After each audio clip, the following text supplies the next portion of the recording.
கடந்த பிப்ரவரி 15ஆம் தேதி உச்சநீதிமன்றம் ஒரு மிகப்பெரிய தீர்ப்பு கொடுத்தாங்க. அரசியல் கட்சிகள் தேர்தல் பாண்டை பயன்படுத்தி நிதி வாங்குறது தப்பு, தேர்தல் பத்திரம் அன்கான்ஸ்டிடியூஷனல் அப்படின்னு சொல்லி பிப்ரவரி 15ஆம் தேதி அவங்க சொன்னதுக்கு பிறகு 12 நாள் கழிச்சு தான் இந்த பாண்டு பிரிண்ட் பண்றதை பினான்ஸ் மினிஸ்ட்ரி தடை பண்ணிருக்கு. இந்த இடைப்பட்ட 12 நாள்ல என்ன நடந்துச்சு, ஏன் நிர்மலா சீதாராமன் 12 நாள் டைம் எடுத்து அதுக்கு பிறகு இந்த உத்தரவை கொடுத்தாங்க? உலகத்தில் மிகப்பெரிய ஊழல் அப்படின்னு நிர்மலா சீதாராமனுடைய கணவரே ஒரு பத்திரிகைக்கு பேட்டி கொடுத்திருக்காரு. அவர் ஏன் இதை உலகத்திலேயே மிகப்பெரிய ஊழல்னு சொல்றாரு, அதுக்கு பின்னாடி இருக்கக்கூடிய திரைமறைவு வேலை என்ன? கொடாக் மஹிந்திரா பேங்க் 60 கோடி ரூபாய் டொனேஷனை பிஜேபிக்கு கொடுத்திருக்காங்க. அதுக்கு பிறகு என்ன நடந்திருக்கு அப்படின்னா, ரிசர்வ் பேங்க் ஆஃப் இந்தியால ஒரு புது சட்டத்தையே மாத்திருக்காங்க. எதுக்காக கொடாக் மஹிந்திரா பேங்க் 60 கோடி ரூபாய் பிஜேபிக்கு கொடுத்தாங்க? அதுக்காக ரிசர்வ் பேங்க் சட்டத்துல என்ன மாற்றப்பட்டிருக்கு?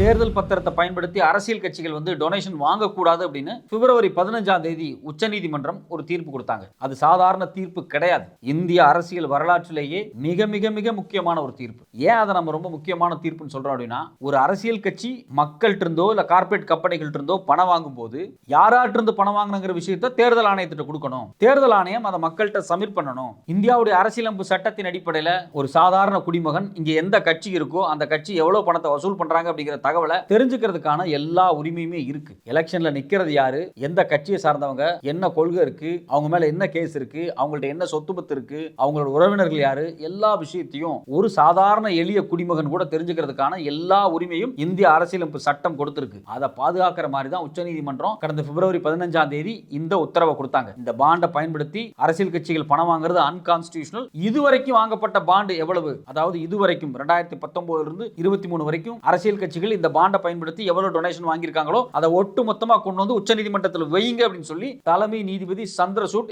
எஸ்பிஐ வங்கியை கேட்டார். அதுக்கு பிறகுதான் எல்லா டீடைல்ஸும் இங்க வந்துச்சு. இன்னைக்கு இந்தியா முழுக்க மிகப்பெரிய விவாதமா மாறி இருக்கிறதே இந்த பாண்டு தான். ஏன்னா பல கார்பரேட் கம்பெனிகள் இருந்து பாஜக பணம் வாங்கியிருக்கு. பணம் வாங்கினதுக்காக டெண்டர் கொடுத்திருக்கு, இல்ல இடி ஐடிஐ விட்டு ரைடு பண்ணி பணத்தை வாங்கியிருக்காங்க. பல முறைகேடுகள் நடந்திருக்கு. எல்லாம் ஒண்ணுன்னா நம்ம எல்லாத்துக்குமே தெரிஞ்சிட்டு இருக்கு. இந்த சூழ்நிலையில தான் நம்ம கண்ணில் மண்ணத்தூர மாதிரி ஒரு விஷயம் நடந்திருக்கு. அது என்ன அப்படின்னா, பிப்ரவரி 15ஆம் தேதி உச்சநீதிமன்றம் தீர்ப்பு கொடுக்குறாங்க. இந்த தேர்தல் பாண்டு அன்கான்ஸ்டிடியூஷனல், சட்டத்துக்கு புறம்பானது அப்படின்னு. அவங்க தீர்ப்பு கொடுக்கிறதுக்கு 3 நாளைக்கு முன்னாடி இந்தியாவினுடைய நிதி அமைச்சகம், நிர்மலா சீதாராமன் தலைமையில் இருக்கக்கூடிய அந்த நிதி அமைச்சகம் 10,000 பாண்டை பிரிண்ட் அடிக்கிறதுக்கு ஆர்டர் கொடுத்திருக்காங்க. யார்கிட்டனா, அரசாங்கத்தினுடைய அச்சு நிறுவனம் இருக்கு பாத்தீங்களா, அதுகிட்ட தான். இப்ப பாண்டோ பணமோ யார் இதெல்லாம் பிரிண்ட் அடிப்பாங்க அப்படின்னா, கவர்மெண்ட்டுக்கு ஒரு பிரிண்டிங் செட்டப் இருக்கு. அந்த பிரிண்டிங் கிட்ட தான் ஒரு 10,000 கோடிக்கான பாண்டை அடிக்க சொல்லி இந்த தீர்ப்பு வர்றதுக்கு 3 நாளைக்கு முன்னாடி கொடுக்குறாங்க. நமக்கு என்ன ஆச்சரியமான விஷயம் அப்படின்னா, இந்த வழக்கு உச்சநீதிமன்றத்தில் இருக்கு. தொடர்ச்சியா 2019 இருந்து உச்சநீதிமன்றம் பாண்டை பயன்படுத்தி யாரு பணம் வாங்குறீங்க அந்த டீடைலை வெளியே கொண்டு வாங்க, மக்கள்கிட்ட சப்மிட் பண்ணணும் அப்படின்னு சொல்லி உச்சநீதிமன்றம் நெருக்கடி கொடுத்துக்கிட்டே இருக்கு. மோடி அரசாங்கத்துக்கே நல்லா தெரியும் இன்னும் சில நாட்களுக்குள்ள இந்த பாண்டு குறித்தான தீர்ப்பு வரப்போகுது அப்படின்னு. இந்த சூழ்நிலையில் பாத்தீங்கன்னா, இந்த தீர்ப்பு வர்றதுக்கு 3 நாளைக்கு முன்னாடி 10,000 கோடி மதிப்பிலான பாண்டை அச்சடிக்க சொல்லி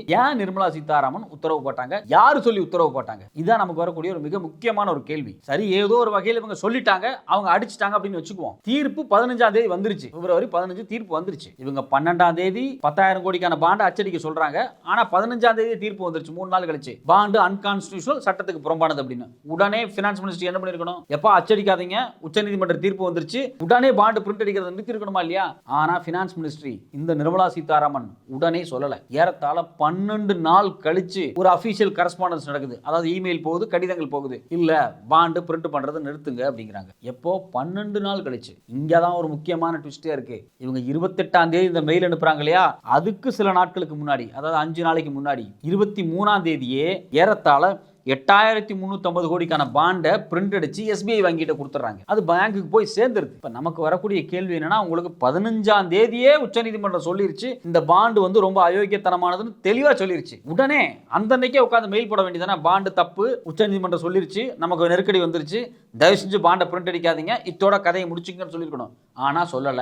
இவங்க ஏற்கனவே 10,000 கோடி ஆர்டர் கொடுத்த பாண்டு அடிச்சு எஸ்பிஐ பேங்க் வந்ததுக்கு பிறகு, அதுக்கு பிறகு 5 நாள் கழிச்சு தான் இவங்க லெட்டர் கரஸ்பாண்டன்ஸ் கொடுக்குறாங்க, லெட்டர் போடுறாங்க, இல்லை பாண்டு பிரிண்ட் அடிக்கிறது நிறுத்துங்க அப்படிங்கிறாங்க. இது எந்த வகையில் நியாயமான ஒரு விஷயம்? ஒரு உச்சநீதிமன்றம் தீர்ப்பு வந்ததுக்கு பிறகு நிர்மலா சீதாராமன் இது மாதிரி செஞ்சது மிகப்பெரிய அச்சுறுத்தலான ஒரு விஷயம். ஏற்கனவே பார்த்தீங்கன்னா அந்த தேர்தல் பத்திரம் அப்படிங்கிறதே மிகப்பெரிய ஊழல் அப்படின்னு நிர்மலா சீதாராமனுடைய கணவரே பேசியிருக்காரு. அவர் தெளிவா சொல்றாரு, உலகத்தில் நடந்த மிகப்பெரிய ஊழல் அப்படிங்கிறாரு. இது இந்தியாவில் நடந்த ஊழல் மட்டும் கிடையாது, உலகத்திலேயே நடந்த மிகப்பெரிய ஊழல்னு சொல்றாரு.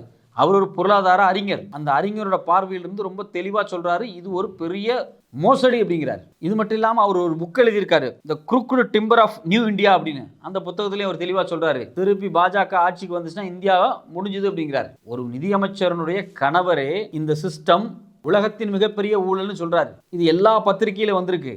அவரே நேரடியாக டிவியில் பேட்டி கொடுத்துருக்காரு. இது அவங்களுடைய துணைவியாராக இருக்கக்கூடிய நிர்மலா சீதாராமன் பார்த்தாங்களா இல்லையா, இல்லை இது குறித்து ஏதாவது தன்னோட கணவர்கிட்ட இருந்து நாலேஜை வாங்கி எப்படிங்க அது ஊழல் அப்படின்னு கேட்டாங்களா இல்லையாங்கிற கேள்வி தான் நமக்கு வருது. பாண்டே மிகப்பெரிய ஊழல். இதை பயன்படுத்தி பாஜக 8400 கோடியை சம்பாரிச்சிட்டு இன்னைக்கு காங்கிரஸ் கட்சியாக இருக்கட்டும், கம்யூனிஸ்ட் கட்சியாக இருக்கட்டும், இந்த கட்சிகளுடைய பேங்க் அக்கௌண்ட்டை ஃப்ரீஸ் பண்ணி வச்சிருக்காங்க. காங்கிரஸ் 1800 கோடி ஃபைன் கட்டணும் அப்படின்னு சொல்றாங்க. காங்கிரஸ் எதுக்கு ஃபைன் கட்டணும் கேட்டா, நீங்க ஐடி கணக்குகளை ஒழுங்கா ஃபைல் பண்ணல, அதனால நீங்க 1800 கோடி ஃபைனு, 1000 கோடி ஃபைனு, ஒரு 700-800 கோடி உங்களுக்கு வட்டி அப்படிங்கிறாங்க. இதை பார்க்கும்போது நமக்கு அதிர்ச்சியா இருக்கு. தேர்தல் வந்துருச்சு, இன்னும் சில நாள்ல தேர்தல் நடக்க போகுது. தேர்தலுக்கு சில நாட்களுக்கு முன்னாடி நீங்க என்ன பண்றீங்க, 2 மாநிலத்தினுடைய முதலமைச்சர் அரெஸ்ட் பண்ணி ஜெயில போடுறீங்க. இன்னொரு பக்கம் இந்தியாவில் எதிர்கட்சியா, அதாவது மிகப்பெரிய எதிர்கட்சியா இருக்கக்கூடிய காங்கிரஸ் கட்சியினுடைய ஒட்டுமொத்த வங்கி கணக்கு 11 வங்கி கணக்கு நீங்க முடக்குறீங்க. இப்போ கம்யூனிஸ்ட் கட்சி கணக்கு முடக்குறீங்க. காங்கிரஸ் தரப்புல இருந்து என்ன சொல்லப்படுது அப்படின்னா, எங்களோட கேண்டிடேட்ஸுக்கு எலெக்ஷன் செலவு பண்ண காசு கிடையாது, ஃப்ளைட்டு போட காசு இல்லை, ஃபுல் டைமருக்கு சம்பளம் கொடுக்க காசு இல்லை, எதுவுமே இல்லாமல் நிராயுத பணியாக இன்னைக்கு அவங்க நிற்க வச்சிருக்காங்க. பாஜக அரசாங்கம் தனக்கு தேவையான எல்லா பணத்தையும் இந்த பாண்டை பயன்படுத்தி சம்பாரிச்சுட்டு மற்ற கட்சிகளோட பணத்தை எல்லாத்தையும் முடக்கிட்டாங்க. இந்த பாண்டு அப்படிங்கிறதே முறைகேடான விஷயம், சட்டத்துக்கு புறம்பான விஷயம் அப்படின்னு சொல்லி உச்சநீதிமன்றம் ஆர்டரே கொடுத்துருச்சு. அந்த ஆர்டர் கொடுத்ததுக்கு பிறகும் ஒரு 10,000 கோடி ரூபாய் பாண்டை அடிச்சுட்டு அதில் 8,350 கோடி ரூபாய் பாண்டை எஸ்பிஐக்கு அனுப்பிச்சு இன்னைக்கு வரைக்கும் வச்சிருக்காங்க. அப்போ இது எல்லாத்தையும் பார்க்கும்போது இந்த நிதி அமைச்சகம் யாரோட பேச்சில் இதெல்லாம் செஞ்சிச்சு, எதுக்காக இந்த வேலையெல்லாம் செஞ்சிச்சு? தொடர்ச்சியாக பார்த்தீங்கன்னா இந்த ஃபினான்ஸ் மினிஸ்ட்ரியில் பல வேலைகள் நடந்திருக்கு. இந்த பாண்டு குறித்து தகவல் வெளியே வந்தோடனே நமக்கு அதிர்ச்சியான இன்னொரு தகவல் இதில் இருந்துச்சு. அதில் என்ன அப்படின்னா, கொடாக் மஹேந்திரா பேங்க். இந்த கொடாக் மஹேந்திரா பேங்க் 60 கோடி ரூபாய் டொனேஷனா பிஜேபி கொடுத்துருக்காங்க. இதுக்காகவே பார்த்தீங்கன்னா ரிசர்வ் பேங்க்ல சில ரூல்ஸ் அண்ட் ரெகுலேஷனை இந்த கொடாக் மஹேந்திரா பேங்காக மாற்றப்பட்டிருக்கு. அதோட தெளிவான விஷயம் என்னன்னா, கொடாக் மஹேந்திரா அப்படிங்கிறது ஒரு பிரைவேட் பேங்க். இந்த கொடாக் மஹேந்திரா பேங்க்ல சில திருத்தங்களை செய்யற மாதிரி ஆர்பிஐ சில கைட்லைன்ஸ் கொடுக்குறாங்க. அந்த கைட்லைன்ஸ் ரொம்ப ரொம்ப சிம்பிளானது. கொடாக் மஹேந்திராவினுடைய ஒரு ஃபினான்ஸ் யூனிட்டா இருக்கக்கூடிய உதய் ஃபினான்ஸ் அல்லது இன்ஃபினா ஃபினான்ஸ், இது மாதிரியான நிறுவனங்கள், நிதி நிறுவனங்களுக்கு ப்ரொமோட்டரே தலைவராக இருக்க முடியாது. அதாவது ப்ரொமோட்டரே பார்த்தீங்கன்னா எம்டியாவோ சிஇஓவோ இல்லை ஒரு மெஜாரிட்டி ஷேர் ஹோல்டராகவோ இருக்க முடியாது. அவங்க கையில் வச்சிருக்கக்கூடிய ஷேரை கொஞ்சம் கொஞ்சமாக குறைச்சிக்கணும். அதுக்கு ஒரு லிமிட் கொடுத்தாங்க, 15% வரைக்கும் வச்சிருக்கலாம் போதும், அதுக்கு மேலெல்லாம் ஒரு ப்ரொமோட்டர் நிறைய ஷேர்ஸ் எல்லாம் வச்சுக்கூடாதுன்னு சொல்லி ஆர்பிஐ சில கைட்லைன்ஸ் கொடுக்குது. இந்த கைட்லைன்ஸ்னால கொடாக் மஹேந்திரா பேங்க்குக்கும் ரிசர்வ் பேங்க் ஆஃப் இந்தியாவுக்கு இடையில ஒரு சண்டை வருது. கொடாக் மஹேந்திரா பேங்க் பாம்பே கோர்ட்டுக்கு போறாங்க. யாருக்கு எதிராக அப்படின்னா ரிசர்வ் பேங்க் எதிராக. அதுக்கு பிறகு இந்த பஞ்சாயத்து கோர்ட்ல முடிஞ்சதானா, கோர்ட்ல முடியல, கோர்ட்டுக்கு வெளியே வச்சு செட்டில் பண்ணிட்டாங்க. அப்படி செட்டில் பண்ண காலகட்டத்தில் பார்த்தீங்கன்னா ஏறத்தாழ 60 கோடி ரூபாய் பிஜேபிக்கு டொனேஷனாக கொடுக்கப்படுது. ரிசர்வ் பேங்க் ஆஃப் இந்தியா சில கைட்லைன்ஸை மாத்துறாங்க. மாத்தினதுக்கு பிறகு பார்த்தீங்க அப்படின்னா இன்னைக்கு கொடாக் பேங்க் மஹேந்திராவுடைய தலைவர் உதய் இருக்கார் இல்லையா, அவரே எம்டியாவும் சிஇஓவும் நீடிக்கிறாரு. இதை பார்க்கும்போது நமக்கு ரொம்ப அதிர்ச்சியாக இருக்குது. கொடாக் மஹேந்திரா அப்படிங்கிறது ஒரு நிதி நிறுவனம், ஒரு பிரைவேட் வங்கி, இந்தியாவில் 3வது பெரிய பிரைவேட் வங்கி. அது திவாலாச்சு அப்படின்னா இந்தியாவுக்கே ஆபத்து. அப்போ ஒரு பிரைவேட் வங்கி திவாலாகாமல் இருக்கணும்னா அதில் ரூல்ஸ் அண்ட் ரெகுலேஷன் எல்லாமே ஆர்பிஐ என்ன கைட்லைன்ஸ் கொடுக்குதோ அதை ஃபாலோ பண்ணி இருக்கணும். இந்த வங்கிக்காக நீங்கள் கைட்லைன்ஸை மாற்றிருக்கீங்க. இது வெட்ட வெளிச்சமாக இப்போ பத்திரிகையில் வெளியே வந்திருக்கு. அப்போது நீங்கள் ஆர்பிஐ கைட்லைன்ஸ் மாற்றுறீங்க, பாண்டை பிரிண்ட் அடிக்கிறதுக்காக எஸ்பிஐல சில ரெகுலேஷன்ஸை மாத்துறீங்க, பாண்டை உருவாக்குறதுக்காக ஆர்பிஐல புதுசான சட்டங்களை கொண்டு வர்றீங்க, ஃபினான்ஸ் ஆக்ட்ஸில் மாத்துறீங்க. இது எல்லாத்தையும் ஒட்டு மொத்தமாக எடுத்து வச்சு பார்க்கும்போது நிர்மலா சீதாராமன் தலைமையிலான இந்த நிதி அமைச்சகம் பல குளறுபடியான வேலைகளை செஞ்சிருக்கு.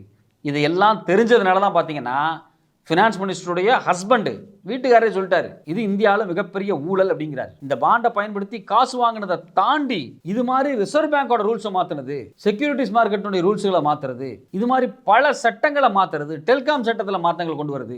எந்தெந்த கார்ப்பரேட் கம்பெனிகளுக்கு சாதகமான செயல்பாடுகளை செய்யறதுக்காகவே ரிசர்வ் பேங்க் சட்டம், எஸ்பிஐ சட்டம், டெலிகாம் சட்டம்னு பல சட்டங்களை இவங்க மாற்றிருக்காங்க. அதெல்லாம் மாற்றினா தான் அந்த கார்ப்பரேட் நிறுவனம் சம்பாதிக்க முடியும். இங்கே டொனேஷன் வாங்கினதை தாண்டி சட்டங்களை மாற்றி கார்ப்பரேட் கம்பெனிகளை வாழ வைக்கிறதுக்காக பல வேலைகள் நடந்திருக்கு. இது இந்திய மக்களுக்கு மிகப்பெரிய ஆபத்துன்னு உணர்ந்ததுனால தான் நிர்மலா சீதாராமனுடைய வீட்டுக்காரே சொல்றாரு, இது உலகத்தின் மிகப்பெரிய ஊழல் அப்படிங்கிறாரு. அவர் இந்த அமௌண்ட்டை வச்சு சொல்லலை, இந்த 8400 கோடி அப்படிங்கிற அமௌண்ட்டை வச்சு அவர் மிகப்பெரிய ஊழல்னு சொல்லலை.